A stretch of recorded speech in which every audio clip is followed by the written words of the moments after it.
Hello guys, നമ്മുടെ ചാനലിൽ ആദ്യമായിട്ട് പുതിയൊരു ഇൻഫർമേഷൻ വീഡിയോ ആയിട്ട് ഞാനിന്ന് വന്നിരിക്കുകയാണ്. പുതിയൊരു അറ്റംപ്റ്റ് എല്ലാവരും സപ്പോർട്ട് ചെയ്യുമെന്ന് വിചാരിക്കുന്നു. അപ്പോൾ നമ്മുടെ ഇന്നത്തെ ടോപ്പിക്ക് മറ്റൊന്നുമല്ല, മലേഷ്യൻ വിസ റൂൾസ് 2026. അതായത് 2026 ജൂൺ 1 മലേഷ്യൻ വിസ റൂൾസിൽ പുതിയ കുറച്ച് ഇംപ്ലിമെന്റേഷൻസ് വന്നിട്ടുണ്ടായിരുന്നു. അതിൽ ഏറ്റവും നോട്ടബിൾ ആയിട്ടുള്ള ഇംപ്ലിമെന്റേഷൻ വന്നിരിക്കുന്നത് എംപ്ലോയ്മെന്റ് പാസ് കാറ്റഗറിയിൽ മലേഷ്യയിലോട്ട് ജോലിക്ക് വരുന്ന ആളുകൾക്ക് വേണ്ടിയിട്ടുള്ളതാണ്. എംപ്ലോയ്മെന്റ് പാസിന് മെയിൻലി 3 കാറ്റഗറിയാണുള്ളത്. ഏതൊക്കെയാണ് ആ കാറ്റഗറി, എന്തൊക്കെയാണ് ആ പുതിയ ഇംപ്ലിമെന്റേഷൻസ്?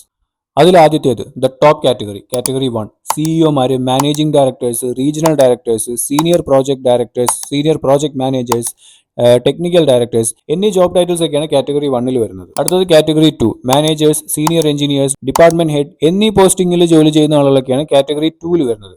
ഇനി അവസാനത്തെ കാറ്റഗറി 3. ഈ കാറ്റഗറി 3 വരുന്ന ജോബ് ടൈറ്റിൽസ് ഏതൊക്കെയാണെന്ന് ചോദിച്ചു കഴിഞ്ഞാൽ technicians, junior engineers, designers, food technologist, supervisors ഇവരൊക്കെയാണ് തേർഡ് കാറ്റഗറിയിൽ വരുന്നത്. ഇനിയാണ് നമ്മൾ മെയിൻ പോയിന്റിലോട്ട് കടക്കാൻ പോകുന്നത്. ഈ 3 കാറ്റഗറിയിലും ഇംപ്ലിമെന്റ് ചെയ്തിരിക്കുന്ന പുതിയ റൂൾസ് എന്തൊക്കെയാണ്, പഴയ റൂൾസ് എന്തൊക്കെയായിരുന്നു? കേട്ട് കഴിഞ്ഞാൽ കണ്ണു തള്ളും. പക്ഷെ അതിനെക്കുറിച്ച് തന്നെ ഒന്നുകൂടെ അന്വേഷിച്ച് കഴിഞ്ഞാൽ ഇങ്ങനെ താടിക്ക് കൈ കൊടുത്തിരിക്കേണ്ടി വരും. അതായത് സാധാരണ ഒരു കമ്പനി വിസ പ്രൊവൈഡ് ചെയ്യുമ്പോൾ എംപ്ലോയ്മെന്റ് പാസോ വർക്ക് പെർമിറ്റോ എന്തോ ആയിക്കോട്ടെ, വിസ കാറ്റഗറി അനുസരിച്ചിട്ട് ശമ്പളത്തിൽ വേരിയേഷൻ വരും. അങ്ങനെ പറയുമ്പോൾ എംപ്ലോയ്മെന്റ് പാസ് കാറ്റഗറി 3 ആളുകൾക്ക് പഴയ റൂൾ പ്രകാരം 3000 മുതൽ 5000 റിംഗറ്റ് സാലറി വരെയാണ് ഒരു കമ്പനി പ്രൊവൈഡ് ചെയ്തിരുന്നത് എങ്കിൽ ഇനി മുതൽ പുതിയ റൂൾ പ്രകാരം 5000 മുതൽ 10000 റിംഗറ്റ് സാലറി വരെയാണ് ഒരു കമ്പനി പ്രൊവൈഡ് ചെയ്യേണ്ടത്.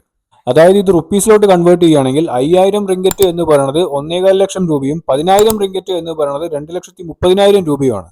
അതായത് ഡബിൾ ആയിട്ട് കൊടുക്കണം എന്നാണ് പറയുന്നത്. അതുപോലെ തന്നെ കാറ്റഗറി 2 വന്നു കഴിഞ്ഞാൽ ആദ്യത്തെ റൂൾ പ്രകാരം 5000 മുതൽ 10000 റിംഗറ്റ് വരെയുള്ള സാലറി കൊടുക്കണമെന്ന റൂൾ മാറ്റിയിട്ട് ഇപ്പോൾ 10000 മുതൽ 20000 റിംഗറ്റ് വരെയുള്ള സാലറി കൊടുക്കണമെന്നാണ് പുതിയ ഇംപ്ലിമെന്റേഷൻ പറയുന്നത്. ഇനി കാറ്റഗറി 1 വന്നു കഴിഞ്ഞാൽ അവിടെ 10,000 ആൻഡ് എബവ് എന്ന സാലറി മാറിയിട്ട് ഇപ്പോൾ 20,000 ആൻഡ് എബവ് എന്ന സാലറി പാക്കേജ് പ്രൊവൈഡ് ചെയ്യണം എന്ന ഇംപ്ലിമെന്റേഷൻ ആണ് വന്നിരിക്കുന്നത്.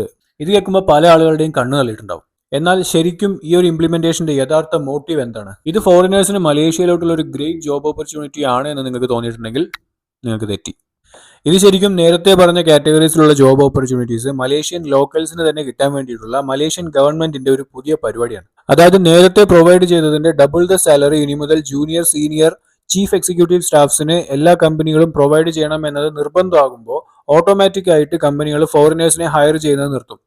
അല്ലെങ്കിൽ നല്ല രീതിക്കുള്ള ഒരു ലിമിറ്റേഷൻസ് അവിടെ കൊണ്ടുവരും. അത് മലേഷ്യൻ ലോക്കൽസിനുള്ള ഒരു വൈഡ് ജോബ് ഓപ്പർച്യൂണിറ്റി ആയിട്ട് മാറും. എനിക്ക് പറഞ്ഞു കഴിഞ്ഞാൽ ഇമിഗ്രേഷൻ ക്ലോസ് ചെയ്യാതെ തന്നെ ഇവിടെയുള്ള ആളുകൾക്കുള്ള ജോബ് ഓപ്പർച്യൂണിറ്റീസ് കുറച്ച് കൂടുതലാക്കാൻ വേണ്ടിയിട്ടുള്ള മലേഷ്യൻ ഗവൺമെന്റ് എടുത്തിരിക്കുന്ന ഒരു സ്റ്റെപ്പാണ് സംഭവിച്ചിരിക്കുന്നത്. അപ്പൊ ഇനി അങ്ങോട്ട് ഇത്രമാത്രം സാലറി ഒക്കെ പ്രൊവൈഡ് ചെയ്തിട്ട് മലേഷ്യയിൽ ജോലി മേടിച്ചു തരാം എന്നൊക്കെ നിങ്ങളോട് ആരെങ്കിലും പറയുന്നുണ്ടെങ്കിൽ നന്നായി അന്വേഷിച്ചതിന് ശേഷം മാത്രം പൈസ കൊടുക്കാൻ നിൽക്കുക. കാരണം ഒരുപാട് സ്കാം ഒക്കെ നടക്കുന്നുണ്ട്. ഒരുപാട് പേര് ഇവിടെ വന്നിട്ട് ജോലിയൊന്നും കിട്ടാതെ തന്നെ തിരിച്ചു പോകേണ്ടി വന്ന അവസ്ഥയൊക്കെ നടക്കുന്നുണ്ട്.